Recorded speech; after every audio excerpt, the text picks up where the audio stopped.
పదే పదే విమర్శలు చేస్తున్న లోక్సభ విపక్ష నేత రాహుల్ గాంధీ ఎన్నికల సంఘానికి 5 ప్రశ్నలు సంధించారు.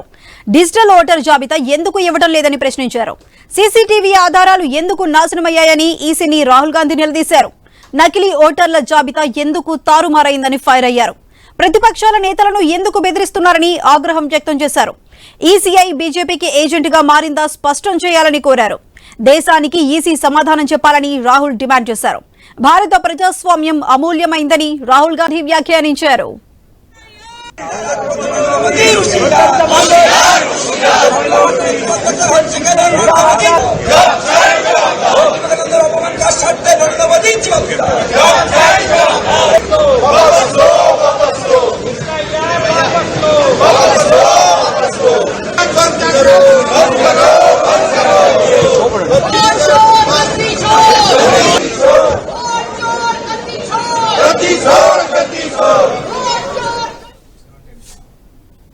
రాహుల్ గాంధీ ఆరోపణలపై ఎన్నికల సంఘం ఆగ్రహం వ్యక్తం చేసింది.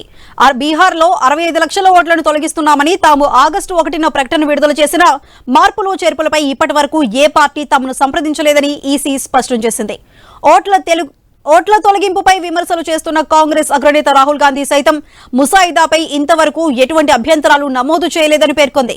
అభ్యంతరాలు చెప్పడానికి ఆయన ఎందుకింత ఆలస్యం చేస్తున్నారని ప్రశ్నించింది. తాము విడుదల చేసిన ఓట్ల తొలగింపు ముసాయిదాపై తన అభ్యంతరాలను రాహుల్ గాంధీ ఇప్పుడు కాకుండా ఎప్పటిలాగే బీహార్ ఎన్నికలు పూర్తయ్యాక మాత్రమే ఇస్తారేమోనని ఈసీ వ్యంగ్యాస్త్రాలు విసిరింది. ఉత్తరాఖండ్, మధ్యప్రదేశ్, ఛత్తీస్గఢ్, మహారాష్ట్ర, హర్యానా, కర్ణాటకలోని పలు ప్రాంతాల్లో ఎన్నికల సమయంలో జరిగిన ఓట్ల చోరీ గురించి రాహుల్ గాంధీ ఎన్నికల సంఘాన్ని హెచ్చరించిన అనంతరం ఈసీ ఈ వ్యాఖ్యలు చేసింది.